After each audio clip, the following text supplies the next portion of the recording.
Picture the day your aligners come off for good. Your teeth are straight. You pull up that first photo next to the before, and it's honestly a little emotional. All those months of wearing trays, all worth it. And almost everybody in that moment thinks the same thing. I'm done. And I get it, but I have to tell you the truth. That's not the finish line. That's the starting line for the one part of this whole process that no one really talks about, keeping them there. Because here's the thing that surprises people. The exact same biology that lets us move the teeth in the first place never switches off. Not when treatment ends, not ever. So today we're talking about how to keep that beautiful result for good. Let's get into it.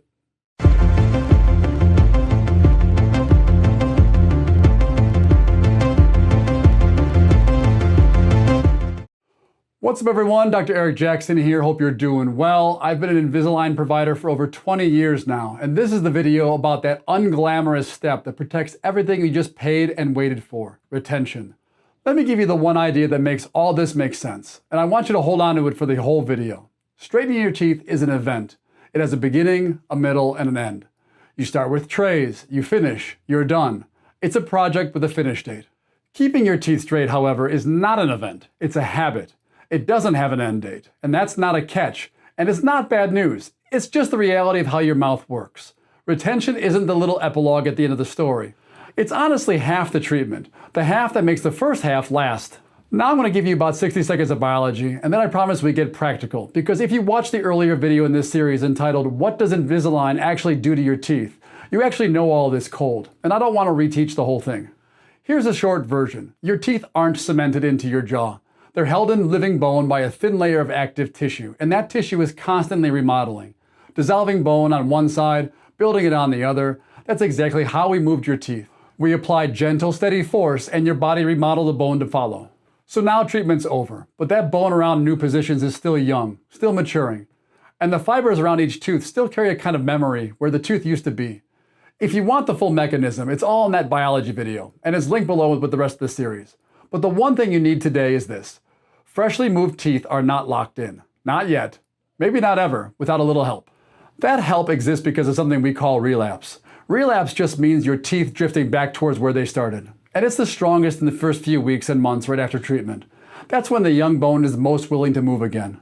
But here's what people don't realize. The tendency never fully goes away. Think about everything that's pushing on your teeth every single day. Your tongue presses on them when you swallow. And you swallow around 2,000 times a day. Your lips and cheeks press from the outside. Chewing loads them. Even how you sleep. If you press your face into a pillow a certain way, adds a little force. None of these forces ever stop. So if there's nothing holding the new position, your body will do exactly what it's good at. It'll remodel the bone again, and it'll slowly carry your teeth right back towards the old arrangement. Not because anything went wrong, because the biology is doing its job. Our job is just to give it a new instruction. Stay here. So let me say the part out loud that honestly a lot of people don't hear clearly enough at the start. And I'd rather you hear it from me now than feel blindsided 2 years from now. Retention is not a phase you graduate out of. It's a maintenance plan. There's a line I use all the time, and I mean it literally. For life. Not for a year, for life. Now, I'm not saying that to scare you. I'm saying it so your expectations are set correctly. Because once you know it's forever, the actual day-to-day is shockingly easy. It becomes a 30-second habit you stop even noticing. The people who struggle are the ones who thought they were done. They stopped, and they woke up to crooked teeth. I just don't want that to be you. And I want to be straight with you about one more thing, because you'll actually sign off on this when we finish the treatment. Keeping your teeth in their new positions is your responsibility now. It's on you to wear the retainers as prescribed. If your teeth move because they weren't worn and you end up needing more treatment to fix that, that's additional treatment and additional cost. I'm not telling you that to be heavy-handed. I'm telling you that because I'd much rather you know exactly where you stand today than feel surprised down the road. Wear your retainers, and this simply won't be an issue. All right, practical time. How do we actually hold your teeth in place? There are 3 main tools for the job, and I want to walk you through all 3, because each one has real strengths and real trade-offs. And here's a spoiler. The best answer is very often a combination of them, not just one. The 3 tools are clear retainers, bonded retainers, sometimes called fixed retainers, and Hawley retainers. Let me take them one at a time. First, the clear retainer, which we call an Essix retainer. This is the one most of my Invisalign patients end up using, and it'll look very familiar to you. Because it looks basically like your aligners did. A thin, clear tray that snaps over your teeth. You've been wearing something like it for months, and there's 0 learning curve. The big advantage is it's comfortable, it's basically invisible, and it's actually quite easy to wear, which matters more than anything else, because the best retainer is the one you keep using. In fairness, the old school Hawley retainer, the kind with the wire across the front, is more durable and tends to last longer before it needs replacing, so that's a real point in its favor. I just find that most adults are far more likely to consistently wear a clear one, and consistency beats everything else. Typically, you'll wear it close to full time for a short stretch right after treatment, and then we shift you to just wearing it at night for long term. Now the honest trade-offs, because I always give you both sides. First, people often assume clear retainers are flimsy, and I want to correct that. The Essix plastic is actually quite resilient. Under normal use, it takes a long time to wear down. Here's the trade-off that actually matters. Because Essix retainers are so thin, they're very hard and often impossible to adjust if you get new dental work later. One small filling I can sometimes work around, but multiple fillings or a crown, and there's a real chance that the retainer will not fit over that new work anymore, and you'll need to get a new one made.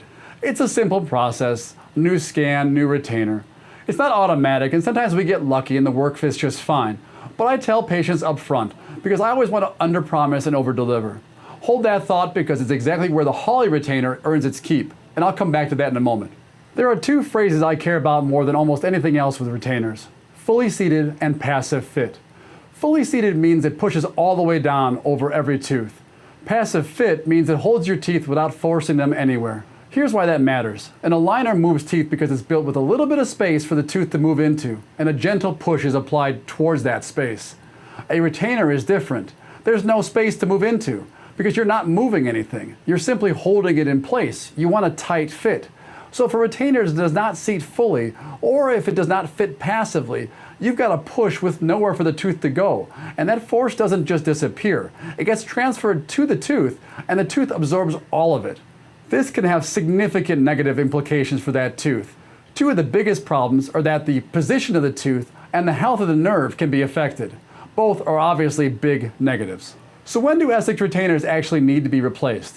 Usually it's simple. It gets lost, it gets damaged, or you have a new dental work that changes the fit. Sometimes it's because wear time slipped and the teeth moved, but I'll come back to that when we talk about how to actually wear these. Once in a while I'll see a retainer with holes worn through it or fine spider cracks in the plastic. That one's a little bit different. It's usually not normal aging. That's a telltale sign of grinding or clenching at night. The teeth wearing through the plastic.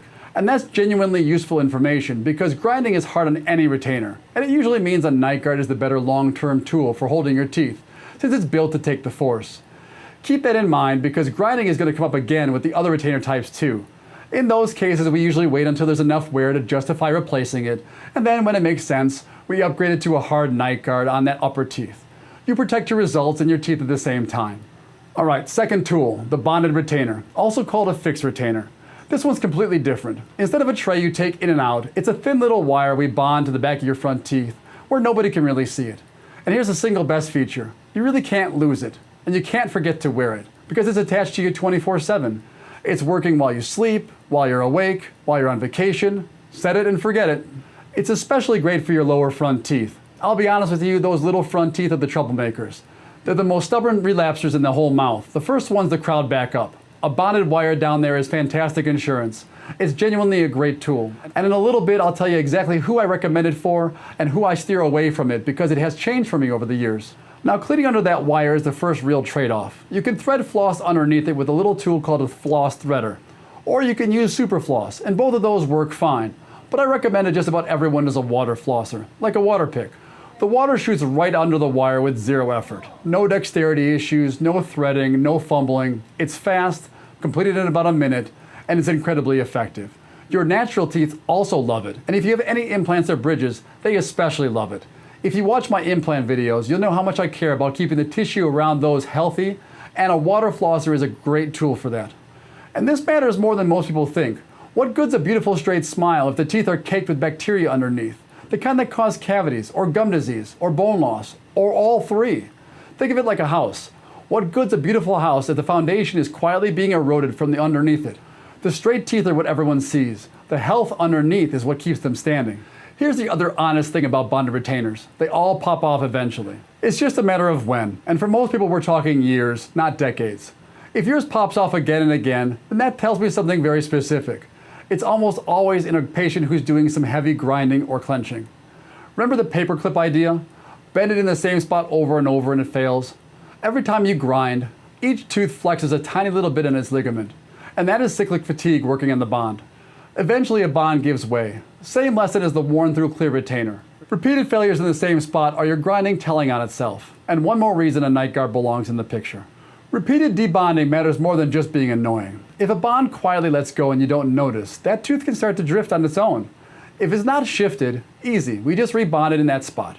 But if the tooth has moved even a little bit, that wire was made for where the tooth used to be, and it can't be stretched or bent into the new position. So now you've got two options. Remake the whole bonded retainer, which is real time, effort, and possibly some cost. Or patch that spot with a thick blob of resin to fill the gap. Most people pick the patch because it's faster and cheaper. But I'll be honest with you, the thick patch is just not as strong. Think about grout between tile or caulk around a bathtub. Thin is best. Thin is strongest. Thick means something's off. The pieces did not line up right. Something got mismeasured. Nobody looks at an inch thick bead of caulk around their tub and thinks this is a quality job. Same idea in your mouth. The third tool, the Hawley retainer.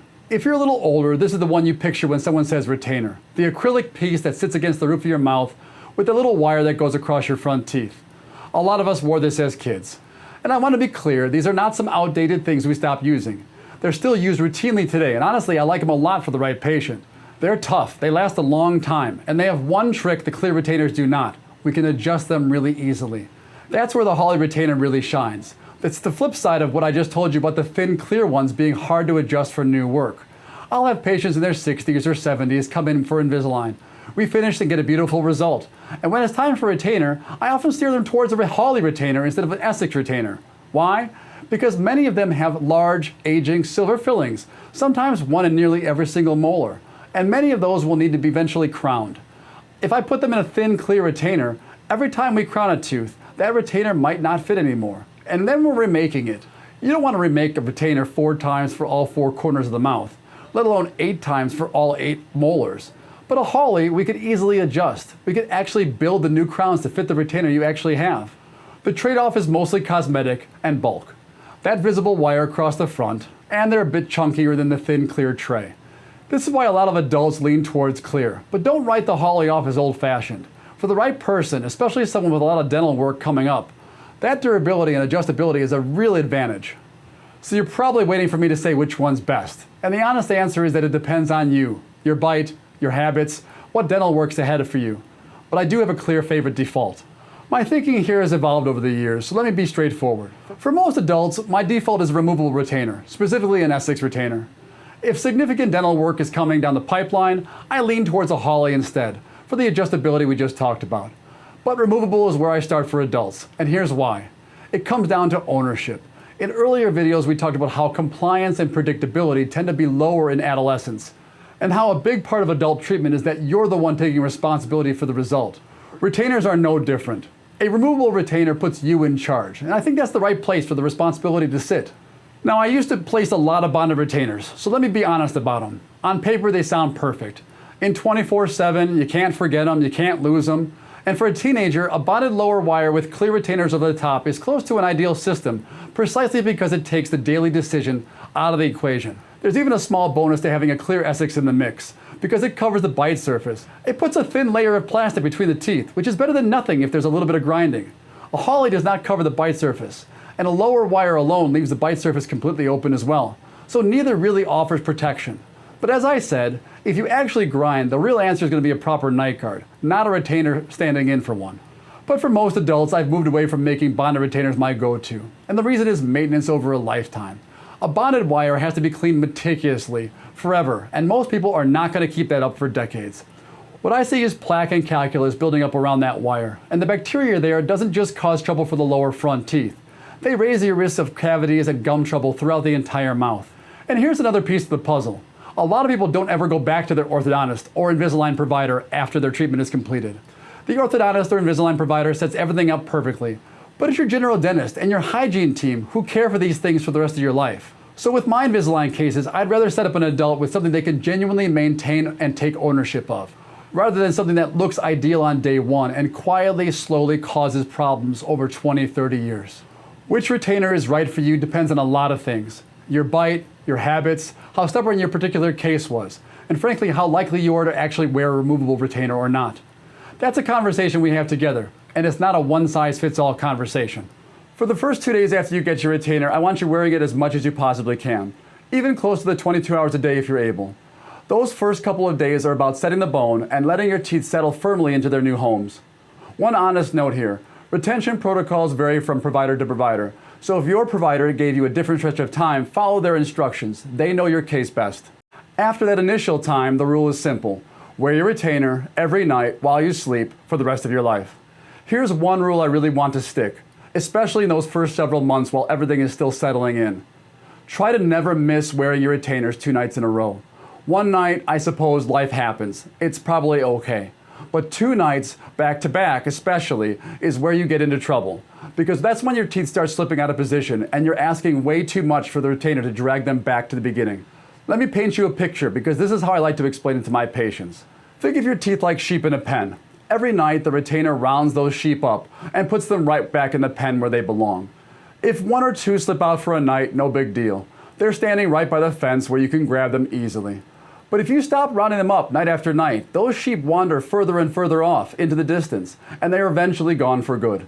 Wearing your retainer every night is how you keep the flock right where you want it. And here's a related piece of advice, because this is a spot where people often mess up. If your retainer ever starts to feel tight, or it won't easily snap back into place like it used to, that's your early warning sign that your teeth have started to drift. Don't force it, and don't just give up and toss it in a drawer. Give us a call right away. Caught early, it's usually a pretty easy fix. Ignored, it turns into a much bigger, much more expensive problem. One more solid idea. Consider having a backup set. Retainers can get lost, especially when you travel. They can get wrapped in a napkin at a restaurant or left in a hotel room. If you have an extra set of retainers, or at the very least, always carry the case so you have somewhere safe to put them in, you'll save yourself the panic and the drift that come from going days, or even possibly weeks, without retainers while you wait on replacements. Here's something else that most people don't ever think about. Everyone sleeps different amounts. One person sleeps 10 hours a night, another sleeps 5. If you're wearing your retainer only while you sleep, the 10-hour sleeper is getting twice as much retainer time as the 5-hour sleeper. Over a lifetime, that's a real difference in how the teeth stay put. So if you don't sleep much, this matters more for you. And I have a simple fix. I call them bonus hours. You don't have to wait until you're going to bed to put your retainer in. Brush your teeth a little early in the evening, pop the retainer in, and wear it while you watch a show or read in bed. Those extra bonus hours add up, and they especially help the short sleepers keep their results for the long haul. And one more trick to make it stick. Park your retainer case right next to your toothbrush, so putting it in rides along with the good oral hygiene habits you already have.